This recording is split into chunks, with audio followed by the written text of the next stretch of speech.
कैसे हैं दोस्तों। स्वागत है आपका जीएस एक्सपर्ट हब के ऑफिशियल यूट्यूब चैनल पर। दोस्तों जो हमने बैच लेके हम आपके सामने आए हैं, लक्ष्य लेखपाल 2022 का बैच। इस बैच का यह दूसरा वीडियो है ग्रामीण परिवेश सेक्शन का। पहली वीडियो जो हमने ग्राम समाज के बारे में पढ़ा, ग्रामीण परिवेश के बारे में पढ़ा, उसमें हमने सबसे पहला ही पॉइंट कवर किया था दोस्तों ग्राम समाज के बारे में। आप सभी जानते हैं कि हमारे जीवन का एक अभिन्न हिस्सा है गाँव, क्योंकि हमारी जो पृष्ठभूमि है वह ग्रामीण ही रही है। और जब आप लेखपाल की परीक्षा उत्तीर्ण कर लेंगे तो आपको जो कामकाज देखना पड़ेगा वह भी ग्रामीण क्षेत्रों का ही देखना पड़ेगा। तो ग्राम समाज को बेहतर तरीके से अगर आप समझ लेते हैं, उसकी विसंगतियों को समझ लेते हैं, तो आप गांव में अभूतपूर्व सुधार की भी काम को आगे बढ़ा सकते हैं। जैसे कि जब कभी आप अपने गांव जाते होंगे तो आपको दिखता होगा कि वहां पर कई विसंगतियां व्याप्त हैं जो कहीं ना कहीं गांव को आगे बढ़ने से रोक रही हैं, जो ग्रामीण सभ्यता को नगरीय सभ्यता से भिन्न करती हैं। ऐसी कई विसंगतियां आपको ग्रामीण समाज में दिखाई देंगी। आप सभी जानते हैं, अगर वर्ष 2011 की जनगणना के आधार की बात की जाए तो वर्ष 2011 के आकलन हमें ये बताते हैं कि भारत की लगभग 70% आबादी ग्रामीण है और यही ग्रामीण क्षेत्र ही वास्तव में भारत की सभ्यता और संस्कृति को अपने अंदर समाये हुए हैं। अगर ये ग्रामीण क्षेत्र ना हो भारत में तो जिस संस्कृति पे हम गर्व करते हैं, गुमान करते हैं, जिसकी वजह से पूरे विश्व में हमें सम्मान की दृष्टि से देखा जाता है और हमें सम्मान मिलता है, अगर ये ग्रामीण क्षेत्र ना हो तो वो सम्मान हमें नहीं मिलेगा, क्योंकि हमारी संस्कृतियाँ, हमारी परंपराएं जो व्याप्त हैं वह ग्रामीण क्षेत्रों में ही व्याप्त हैं। ग्रामीण क्षेत्र का सिर्फ संस्कृतियों से ही संबंध नहीं है दोस्तों, इसके अलावा गाँव का जो संबंध है हमारे वह कृषि से है। और कृषि भारतीय अर्थव्यवस्था की रीढ़ मानी जाती है। आज से नहीं, जब से हमने अर्थव्यवस्था की नींव देखी भारत में, परंपरागत या गैर परंपरागत रूप, तब से हमारे समाज में, भारत में कृषि का जो महत्व है दोस्तों वह अर्थव्यवस्था की रीढ़ के रूप में है। और इसीलिए ग्राम समाज में जो विसंगतियां हैं, जो समस्याएं हैं, वह कहीं ना कहीं कृषि को भी बेहतर होने से रोकती हैं। तो हमारे लक्ष्य लेखपाल बैच का जो उद्देश्य है वह इतना है कि आपका जो आने वाला आगामी लेखपाल भर्ती परीक्षा है, चाहे वह वीडियो भर्ती परीक्षा हो जो 2018 का निरस्त पेपर होने वाला है आपका, उसका एक भी प्रश्न ग्रामीण परिवेश से छूटना नहीं चाहिए। हम ग्रामीण समाज या ग्राम समाज की जितने भी विसंगतियां होती हैं, जिनसे आपके एग्जामिनेशंस में प्रश्न बनते हैं और आगे भी बनते रहेंगे, इन सभी टॉपिक्स को कवर करेंगे। जैसे अगर आपने 2015 का लेखपाल भर्ती परीक्षा दिया हो और 2018 का ग्राम विकास अधिकारी का पेपर दिया हो तो आपने देखा होगा उन पेपरों में जो प्रश्न उठाए गए कहीं ना कहीं ग्राम समाज की समस्याओं से भी उठाए गए हैं। तो ग्राम समाज की समस्याएं क्या हैं, आज इस वीडियो में हम यही कवर करने वाले हैं, क्योंकि बिना ग्राम समाज की समस्याओं को जानने हुए सिर्फ परीक्षा की दृष्टि से आप तथ्यों को रट के अगर एग्जाम निकालते हैं तो आपको ग्रामीण परिवेश को समझने में अधिक समय लग जाएगा। बशर्ते अगर आप अपनी तैयारी के साथ साथ ही ग्रामीण समाज को समझते हुए चलेंगे तो आप जब नियुक्ति पाएंगे तो उसके बाद आप ग्रामीण समाजों में अभूतपूर्व और बेहतर सुधार कर सकेंगे। तो हमारा जो उद्देश्य होना चाहिए, ग्रामीण परिवेश को समझने के साथ साथ हम किस तरह से क्या उपाय करके ग्राम समाज को बदल सकते हैं, उन्हें बेहतर बना सकते हैं, इस पे भी हमारा पूरा बल होना चाहिए। तो हमने जो पिछली वीडियो बनाई दोस्तों परीक्षा उपयोगी दृष्टि से, इसमें आपको मैंने 3 बातें पहले ही बता दी पहले ही वीडियो में। वैसे तो मैं पहली वीडियो सिर्फ सिलेबस डिस्कशन के लिए डालने वाला था, लेकिन उसमें जो जानकारी आपको मिली, आपने देखा कि ग्राम या गाँव शब्द का जो प्रथम उल्लेख मिला है वह कहां से मिला है, वह मिला है ऋग्वेद से। यह आपने पढ़ लिया। और इतना ही नहीं, आपने देखा कि ऋग्वेद में कुल कितनी बार ग्राम शब्द का उल्लेख मिला है, तो यह है 13 बार। यह भी मैंने आपको पिछली वीडियो में बताया है। ग्राम या गांव शब्द का जो उल्लेख मिला है, सबसे पहले सबसे प्राचीनतम साक्ष्य हमारा एक वेद है, या कह लीजिए सबसे प्राचीनतम वेद है जिसे आप ऋग्वेद के नाम से जानते हैं। और ऋग्वेद में कुल 13 बार ग्राम या गांव शब्द का उल्लेख मिलता है देखने के लिए। और इसी ऋग्वेद में एक विश्व शब्द का प्रयोग हमें मिला। विश्व उस समय कहते थे हम गांव के समूहों को, गांव के छोटे छोटे गांव मिलके एक गांव समूह का निर्माण करते थे, और इन्हीं गांव समूहों को ऋग्वेद में कहा गया है विश्व। और विश्व शब्द का उल्लेख ऋग्वेद में कुल कितनी बार प्राप्त हुआ है दोस्तों, 170 बार।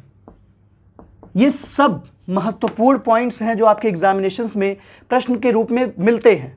लेकिन अगर आप थोड़ा सा भी इसे मिसअंडरएस्टिमेट करेंगे या ध्यान नहीं देंगे तो यही आसान से प्रश्न आपके लिए कहीं ना कहीं कठिनाइयों के सबब साबित होंगे, एक चुनौती साबित होंगे, क्योंकि अगर आप ये छोड़ देंगे तो आपका जो बगल गियर कंपटीटर है वो कहीं ना कहीं इन तथ्यों को पढ़ेगा और आपसे बेहतर करके आएगा एग्जाम में।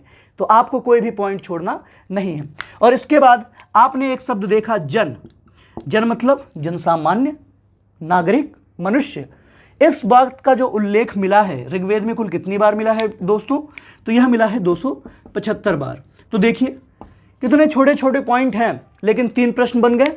ग्राम या गांव शब्द का सबसे पहला उल्लेख कहां से प्राप्त होता है? तो हमारे ऋग्वेद से प्राप्त होता है। गांव या ग्राम शब्द का उल्लेख कितनी बार ऋग्वेद में किया गया है? 13 बार किया गया है। विश्व जो कि गांव का समूह होता था ऋग्वेदिक सभ्यता में, इसका उल्लेख ऋग्वेद में कितनी बार मिला है? तो कुल 170 बार मिला है। और इतना ही नहीं, जन शब्द का उल्लेख भी ऋग्वेद में कुल कितनी बार मिला है? 275 बार। और मैं आपको एक बड़ी बात बता दूं कि ऋग्वेद में सबसे अधिक जो शब्द प्रयोग हुआ है वह शब्द जन ही है, और इसका कुल कितनी बार उल्लेख मिला है आप देख ही रहे हैं। ठीक है, तो अगर ये तो मैंने पिछली वीडियो में अपलोड किया है, अगर आपने पूरा वीडियो नहीं देखा है तो उसे वहां से देख लीजिएगा। अब हम आज के टॉपिक पे बात करते हैं। जो आज की हमारा टॉपिक है मैंने आपको पहले ही बताया है।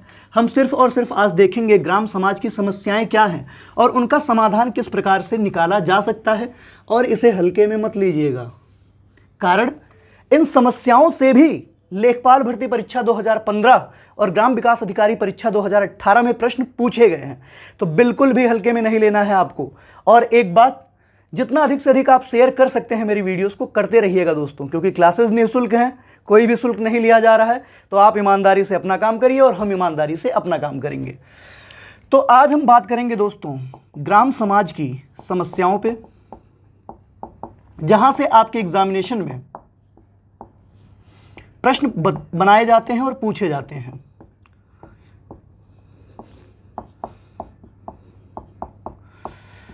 तो सब मिला के अगर ग्राम समाज की बात की जाए तो आप सभी जानते हैं ग्राम समाज क्या होता है।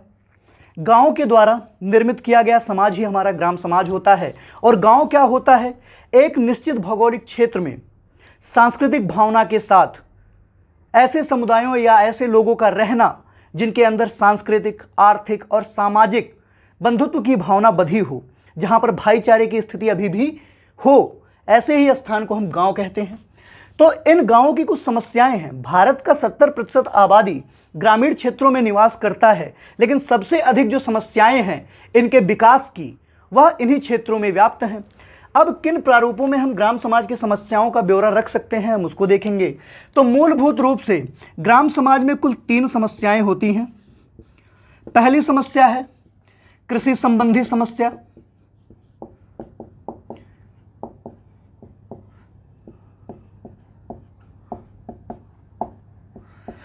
अगर कृषि संबंधी समस्याओं की बात की जाए दोस्तों, तो पिछली बार लेखपाल भर्ती परीक्षा 2015 में यह पूछा गया था, प्रश्न ही ऐसा था कि आप निम्नलिखित में से किन बातों को कृषि संबंधी समस्याओं के अंतर्गत रखेंगे। तो अभी हम आगे देखेंगे कि किन किन समस्याओं को हम कृषि संबंधी समस्याओं के बीच में रखते हैं। दूसरी जो समस्या होती है वह है आर्थिक समस्या, और तीसरी जो समस्या है दोस्तों उसे हम बोलते हैं सामाजिक समस्या। ग्राम समाज में या ग्रामीण परिवेश में जो हमें समस्याएं देखने के लिए मिलती हैं उनको अगर वर्गीकृत किया जाए तो हमें मूलभूत रूप से ये 3 प्रकार की समस्याएं देखने के लिए मिलती हैं। पहली कृषि संबंधी समस्या होती है, दूसरी आर्थिक समस्या होती है और तीसरी सामाजिक समस्या होती है। इन 3 समस्याओं पे ही हमारा फोकस होगा, क्योंकि आने वाले प्रतियोगी परीक्षा में इन 3 समस्याओं से भी प्रश्न बनने की संभावना बहुत ही ज़्यादा है, क्योंकि पिछली भर्ती प्रक्रियाओं में इनसे प्रश्न आए थे। अगर आप कृषि संबंधी समस्याओं की बात करें तो सबसे पहली और सबसे बड़ी समस्या क्या है दोस्तों? कृषि ज्योत का उपविभाजन।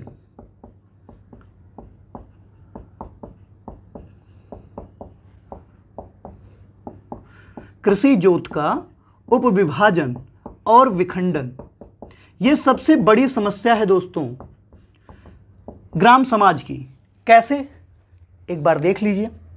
मान लीजिए किसी व्यक्ति के पास खेत है, 4 बीघे या 5 बीघा, कुछ भी आप मान सकते हैं। बीघों का पैरामीटर जितना भी है, भूमि मापीकरण का जितना भी पैमाना है, सब मैं एक्सप्लेन करूंगा, इसके लिए परेशान मत होइएगा। बशर्ते हम पहले भी समस्याओं को समझेंगे कि कौन कौन सी समस्याएं ग्राम समाज में उत्पन्न होती हैं। मान लीजिए किसी व्यक्ति के पास 4 बीघा जमीन है, इसके इस कॉर्नर पे 2 बीघा जमीन है, यहां पर मान लीजिए आधा बीघा जमीन है, यहां पर भी आधा बीघा ही है और यहां पर 1 बीघा जमीन है। तो ये कुल 4 बीघा जमीन है किसी व्यक्ति के पास। फसल का मौसम चल रहा है, व्यक्ति पहले यहां पे फसल बोएगा, यहां से यहां की दूरी कुछ ज़्यादा है। अब देखिए कृषि जोत का विभाजन किस प्रकार से है, यह भी कृषि योग्य भूमि है, यह भी कृषि योग्य भूमि है, यह भी कृषि योग्य भूमि है और यह भी कृषि योग्य भूमि है। लेकिन इसके लिए किसान को पहले इस भूमि पर अपना फसल बैठाना होगा, उसके बाद समय लगेगा, समय के साथ साथ आर्थिक ह्रास भी देखने के लिए मिलेगा, क्योंकि यहाँ से यहाँ पर जाने पर आवागमन की समस्या, साधनों की भी कमी हो सकती है। दूसरे से साधन लेगा, खर्च करेगा और यहाँ पर जाएगा, इस ज़मीन पर फसल बोएगा, फिर इसके बाद यहाँ पर जाएगा, यहाँ पर फसल बोएगा, फिर यहाँ पर जाएगा, यहाँ पर फसल बोएगा। तो आप देख रहे हैं कि ज़मीनों का एक जगह पर ना होने से क्या क्या समस्याएं झेलने पड़ रही हैं। एक तो समय पर फसल नहीं उगा सकता है, वह उपज के लिए फसलों को एक साथ नहीं बैठा सकता है, इसलिए कटाई के समय में भी असमय देखना पड़ेगा, कुछ को पहले कटवाना पड़ेगा, कुछ को बाद में कटवाना पड़ेगा। उसके बाद एक स्थान से दूसरे स्थान पर जाकर कृषि करने से समय का नुकसान होगा, आवागमन में साधन की जो आवश्यकता पड़ेगी, साधनों के लिए आर्थिक समस्या को जूझना पड़ेगा और उसके बाद भी कई समस्याएं इसको देखने के लिए प्राप्त होंगी। तो दोस्तों, अगर कृषि जोत का उपविभाजन और विखंडन समाज में व्याप्त रहेगा तो कहीं ना कहीं यह कृषि के लिए एक बहुत बड़ी समस्या रहेगी और इससे समय का और साथ ही साथ आर्थिक रूप से भी ह्रास हमको देखने के लिए प्राप्त होगा। दूसरा सबसे बड़ा कारण क्या है, या दूसरी सबसे बड़ी समस्या जो ग्राम समाज में हमें देखने के लिए मिलती है वह क्या है, तो कृषि योग्य भूमि पर जनसंख्या का भार बढ़ना, यह भी वर्तमान समय की सबसे बड़ी ग्रामीण समस्या है। कृषि योग्य भूमि पर जनसंख्या का भार बढ़ना। पहले संयुक्त परिवार था तो लोग एक साथ रहते थे, लेकिन अब समाज में कहीं ना कहीं संयुक्त परिवार का जो चलन चल रहा था वह कम होता जा रहा है, लोग विखंडित होते जा रहे हैं। तो विखंडन के बाद जो लोगों के पास संयुक्त भूमि होती थी अब वह बंटने लगी है। अब मान लीजिए किसी व्यक्ति के पास 4 ही बीघा जमीन थे, इसी एग्जाम्पल के माध्यम से हम समझेंगे। इसके घर में 2 लोग थे, पहले लोग एक ही घर में रहते थे, लेकिन जब विभाजन हुआ तो इनको अन्य स्थान पर रहना मंजूर था, इन लोगों ने जमीन ले ली। यहाँ पर यह कृषि योग्य भूमि है, यहाँ पर इन्होंने मकान बनाया और मकान बनवाकर रहने लगे। तो अब देख लीजिए कृषि योग्य भूमि पर जब जनसंख्या का भार बढ़ेगा तो कहीं ना कहीं जो फसलों का उत्पादन है, अगर हम राष्ट्रीय स्तर पर देखेंगे तो इतनी जमीन का जो उत्पादन स्तर है वह कम हो जाएगा। तो एक प्रकार से राष्ट्रीय उत्पादन की दृष्टि से भी यह हमें प्रभावित करेगा। तो जिस तरह से कृषि योग्य भूमि पर जनसंख्या का भार लगातार बढ़ता जा रहा है, वैसे वैसे कृषि फसलों का उत्पादन कहीं ना कहीं ह्रासकता की तरफ बढ़ रहा है, यानी कि कृषि योग्य भूमि कहीं ना कहीं कम होती जा रही है दिन ब दिन, क्योंकि जनसंख्या का जो भार है वह लगातार बढ़ता जा रहा है। तो इन बातों को ध्यान रखिए। पहले 2 कारण क्या हो गए, कृषि जोत का उपविभाजन और विखंडन ग्राम समाज के लिए सबसे बड़ा कारण। उसके बाद कृषि योग्य भूमि पर जनसंख्या का लगातार बढ़ता हुआ भार, यह भी कहीं ना कहीं ग्राम समाज को प्रभावित कर रहा है और एक समस्या के रूप में विद्यमान है। अब तीसरे कारण की बात की जाए तो तीसरा कारण आप सभी जानते हैं, अभी भी हमारे ग्रामीण समाज में प्राचीन कृषि यंत्र उपलब्ध है। ये अलग बात है कि भारत में आधुनिक कृषि यंत्र भी आ चुके हैं, लेकिन उनके दाम इतने अधिक हैं कि सामान्य किसान उस यंत्र को खरीद नहीं सकता और प्राचीन कृषि यंत्रों से कृषि का कार्य करना बहुत ही दूभर और बहुत ही कष्टकारी है, क्योंकि उनमें समय भी नुकसान होता है और साथ ही साथ उनके देख रेख में अधिक समय के साथ अधिक धन का भी नुकसान होता है। तो प्राचीन कृषि यंत्र भी कहीं ना कहीं कृषि संबंधी समस्याओं में ग्राम समाज के लिए एक महत्वपूर्ण योगदान रखते हैं और कहीं ना कहीं कृषि को प्रभावित करते हैं। इसके साथ अगली समस्या जो है वह है, हम कितना भी अभी विकसित कर लें अपने आप को, लेकिन कहीं ना कहीं हमारा जो ग्राम समाज है, अगर फसलों की सिंचाई की बात हो तो नहरों का उतना व्यवस्थित उपलब्धता हमें नहीं दिखाई देता है और आधे से अधिक जनसंख्या जो कृषि करती है भारत में, वो कहीं ना कहीं वर्षा पर निर्भर है। अनिश्चितकालीन वर्षा भी प्रभावित करती है कृषि को। तो अगला कारण है अनिश्चित वर्षा, और सबसे महत्वपूर्ण एक कारकों में से है कृषि की अवैज्ञानिक पद्धति। गांवों में हमें कृषि की अवैज्ञानिक पद्धति देखने के लिए प्राप्त होती है। कैसे? अगर आप अमेरिका को कंपेयर करें, इराक जो कि खाड़ी देश है, ईरान भी खाड़ी देश है, इनको कंपेयर करें तो ये लोग रूफ टॉप फार्मिंग पे पहुंच गए हैं। छत पर ऐसा माहौल बनाते हैं, ऐसा पर्यावरण, ऐसी क्लाइमेट बनाते हैं कि वहाँ पर वो सब्जियों का उत्पादन कर सकें, फसलों का उत्पादन कर सकें। लेकिन भारत में भूमि की उपलब्धता होने के बाद भी यहाँ पर जो वैज्ञानिक पद्धति है उसका अभाव पाया जाता है। कृषि में हमें बदलाव नहीं देखने के लिए मिलता। ग्रामीण क्षेत्रों में एक ही ढर्रे पर आज भी वहाँ पर खेती का हाल चल रहा है। तो कृषि का अवैज्ञानिक पद्धति का प्रयोग भी कहीं ना कहीं कृषि के लिए सबसे महत्वपूर्ण समस्याओं में से एक है। तो आपको कुल 5 समस्याएं मिल गई कृषि संबंधित। देख लीजिए एक बार।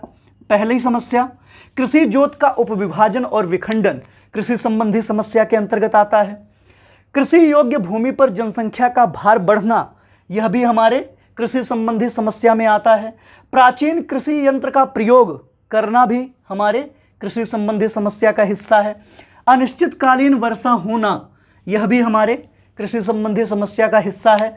और गांवों में अवैज्ञानिक कृषि पद्धति का विकास या अवैज्ञानिक कृषि पद्धति की विद्यमानता, ये हमारे कृषि संबंधी समस्या का एक बड़ा कारण है। तो इतनी समस्याएं हैं जो हमें कृषि संबंधी समस्याओं को दिखाती हैं और बताती हैं कि ग्राम समाज में कृषि संबंधी समस्याएं कुल कितने प्रकार की हो सकती हैं। तो ये कुल 5 प्रकार हैं, ये मुख्यतः हैं। इसके अलावा भी कृषि समाज में कृषि संबंधी समस्याएं हैं। कैसे?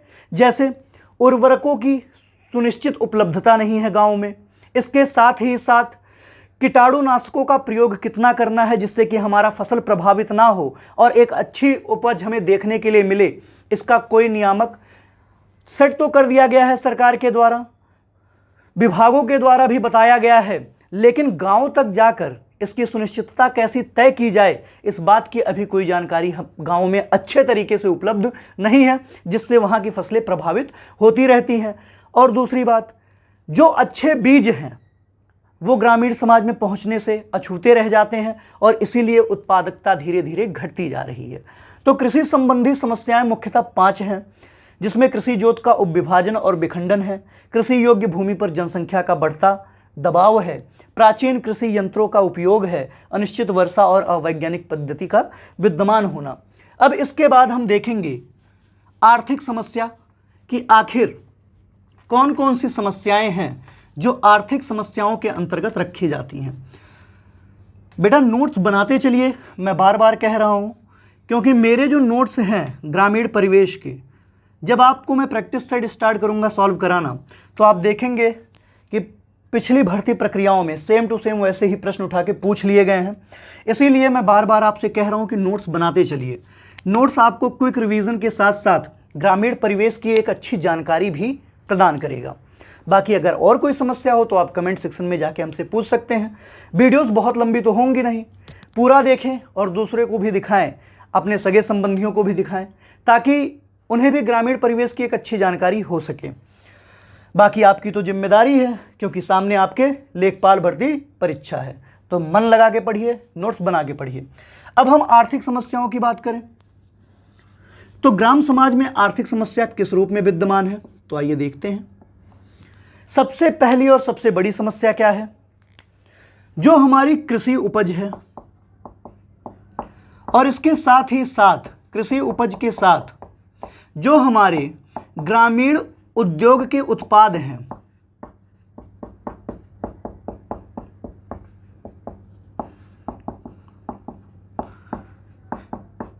इनकी बिक्री के लिए बाजार की उपलब्धता ही सुनिश्चित नहीं हो पाती है।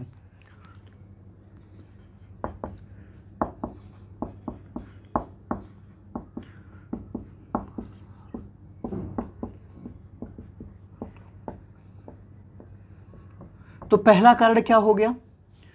कृषि उपज और ग्रामीण उद्योगों के जो उत्पाद हैं उनकी बिक्री के लिए बाजार की अनुपलब्धता, यानी बाजार ही उपलब्ध नहीं है। जो हमारे कृषि उपज हो रहे हैं उनको हम कहाँ बेचें?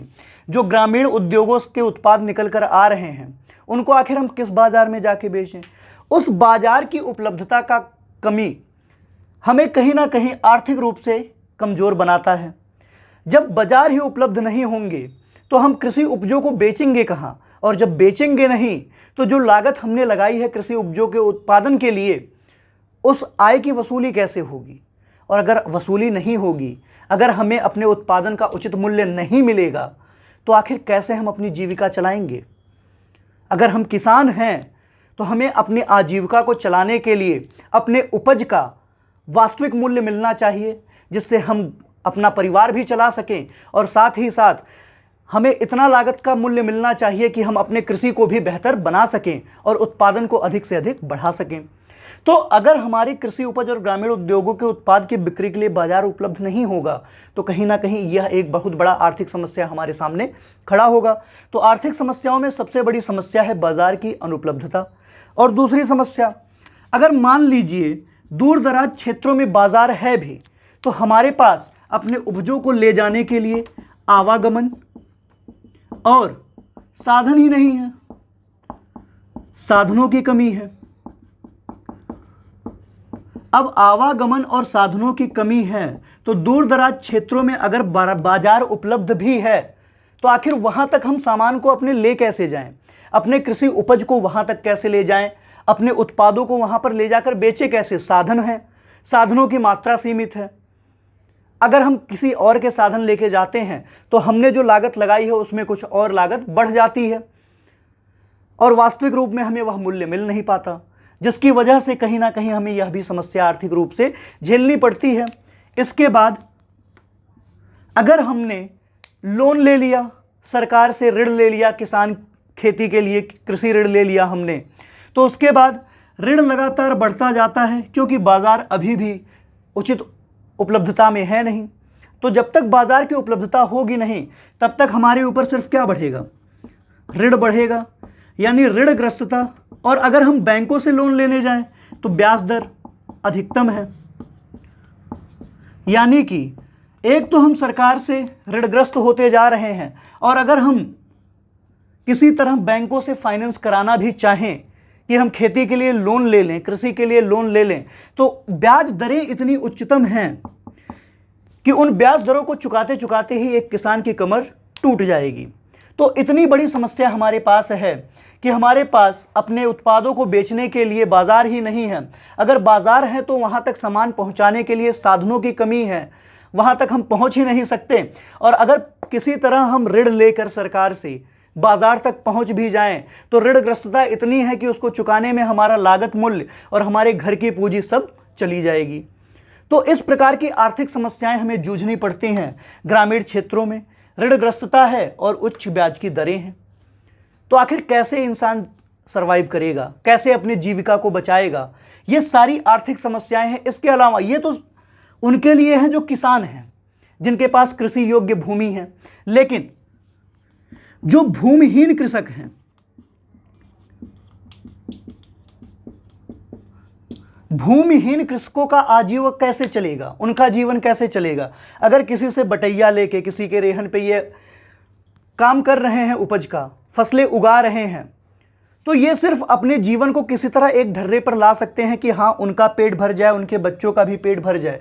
लेकिन अगर उपज ही अच्छी नहीं है, उत्पादन के मूल्य ही कम हो गए हैं, उत्पादकता ही कम हो गई है, स्तर ही गिर गया है, तो इसमें यह जिससे बटैया लिया है उन्हें क्या देगा और अपने परिवार को क्या खिलाएगा? सबसे बड़ी समस्या तो भूमिहीन कृषकों के लिए है, क्योंकि इनके पास आजीविका का कोई साधन ही नहीं है और ग्रामीण क्षेत्रों में रोजगार का कोई स्तर नहीं है। तो यह आर्थिक समस्याएं भूमिहीन कृषकों को सबसे अधिक झेलनी पड़ती हैं। तो आर्थिक समस्याओं में इतने कारण हैं। पहला कारण है आपका कृषि उपज और ग्रामीण उद्योगों के उत्पाद के बिक्री के लिए बाजार की अनुपलब्धता। दूसरा कारण, अगर बाजार उपलब्ध है तो वहां तक आवागमन और साधन की कमी।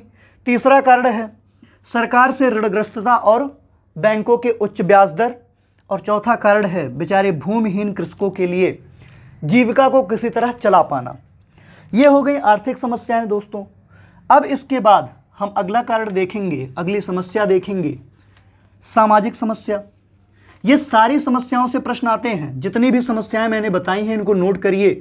आपसे प्रश्न सीधा सीधा यही पूछ लिया जाता है कि निम्न में से कौन सी समस्या कृषि संबंधी समस्या है।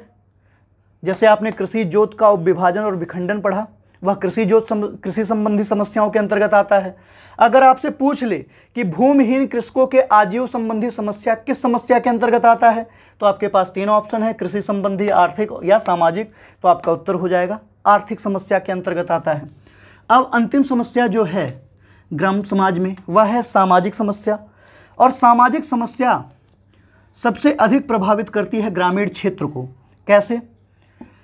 ग्रामीण क्षेत्रों में आप सभी जानते हैं निर्धनता है, यानी लोगों के पास अपने जीवन के चलाने के लिए पूंजी के सबसे कम स्तर हैं। लोग निर्धन हैं, गरीब हैं, किसी तरह अपने जीवन को चला रहे हैं, खुद को जीवित रखे हुए हैं और इन्हीं के कंधों पर पूरे भारत का बोझ है, क्योंकि यही उत्पादकता बढ़ाकर किसी तरह कृषि उपजों को पैदा करके लोगों तक पहुंचा रहे हैं। लेकिन उसके बाद भी ग्राम समाज की जो समस्याएं हैं वो वैसी की वैसी बनी हैं। इनके लिए कोई उपाय कोई कर ही नहीं रहा है। सरकारें आ रही हैं, सरकारें जा रही हैं, लेकिन कृषि संबंधी समस्याओं के समाधान का किसी के पास भी कोई रूपरेखा अभी तक नहीं है। वादे बड़े बड़े होते हैं लेकिन परिणाम कुछ नहीं निकलता। बशर्ते अगर आप लेखपाल भर्ती परीक्षा और ग्राम विकास अधिकारी परीक्षा की तैयारी करते हैं तो आप पहले, अगर आप लेखपाल बनते हैं तो आप प्रथम सरकारी कर्मचारी होंगे जो ग्राम समाज की समस्याओं को सुधारने के लिए कुछ बेहतर प्रयत्न कर सकेंगे, अपने अधिकारियों को लेख लिख सकेंगे, जिससे प्रभावित होकर वो कहीं ना कहीं ग्राम समाज के लिए आगे आएंगे। आप अपने समाज की जानकारी अपने अधिकारियों को देंगे तो कहीं ना कहीं वह सहयोग के लिए आगे आएंगे और ग्राम समाज में एक बदलाव देखने के लिए मिलेगा। अगर आप ग्राम विकास अधिकारी हो जाएंगे तो भी आपके पास तो अथॉरिटी होगी, आपके पास शक्ति होगी, आपके पास पावर होगा कि आप ग्राम समाज के लिए एक विशेष बदलाव कर सकें। तो ग्राम समाज की सबसे बड़ी सामाजिक समस्या है निर्धनता और उसके साथ गांव में रहने वाली बेरोजगारी। वैसे सरकार ने कई काम किए हैं गांव की बेरोजगारी दूर करने के लिए।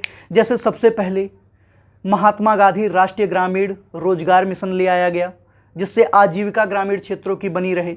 उसके बाद 2014-15 के बाद आप सभी जानते हैं आजीविका मिशन के तहत एक नया मिशन जोड़ा गया, जिसके आधार पे यह सुनिश्चित किया गया कि गांव में 100 दिन का रोजगार निश्चित रूप से मिलेगा लोगों को और वह अपनी आजीविका को अच्छे से बना सकेंगे। तो सबसे पहला और सबसे प्रमुख कारण है निर्धनता व बेरोजगारी। दूसरा कारण, एक तो ग्रामीण क्षेत्र में निरक्षरता तो व्याप्त ही है, लेकिन इसके साथ साथ जो शिक्षा हम शहरी क्षेत्रों में दे रहे हैं, ग्रामीण क्षेत्रों में उस शिक्षा का एक अंश भी नहीं पहुंचता। यानी कि ग्रामीण क्षेत्रों में अशिक्षा भी व्याप्त है, वर्तमान समय में भी व्याप्त है। वहाँ पे शिक्षा के स्तर निम्न होते जा रहे हैं, क्योंकि कोई विशिष्ट प्रावधान नहीं है, कोई महत्वपूर्ण प्रावधान नहीं है जिससे इस बीमारी को हम दूर कर सकें। वास्तव में निरक्षरता और अशिक्षा किसी भी समाज के लिए एक कीड़ा है, एक बुराई है, जो धीरे धीरे उस पूरे समाज को ही खोखला करती चली जाएगी। तो अगर निरक्षरता और अशिक्षा विद्यमान है ग्राम समाज में, तो गांव का विकास कैसे होगा, ग्रामीण क्षेत्रों का विकास कैसा होगा? तो सामाजिक समस्याओं में सबसे पहली समस्या है निर्धनता व बेरोजगारी। दूसरी समस्या है निरक्षरता और अशिक्षा, यानी कि पहले तो लोग पढ़ाई के साधन नहीं थे तो निरक्षर थे, लेकिन वर्तमान समय में इतने प्रावधान होने के बाद भी शिक्षा का निम्नतम स्तर गांव में मौजूद है, जो कि सबसे बड़ी सामाजिक समस्या है। और इसके बाद सबसे महत्वपूर्ण कारक है स्वास्थ्य दशाएं बुरी होना।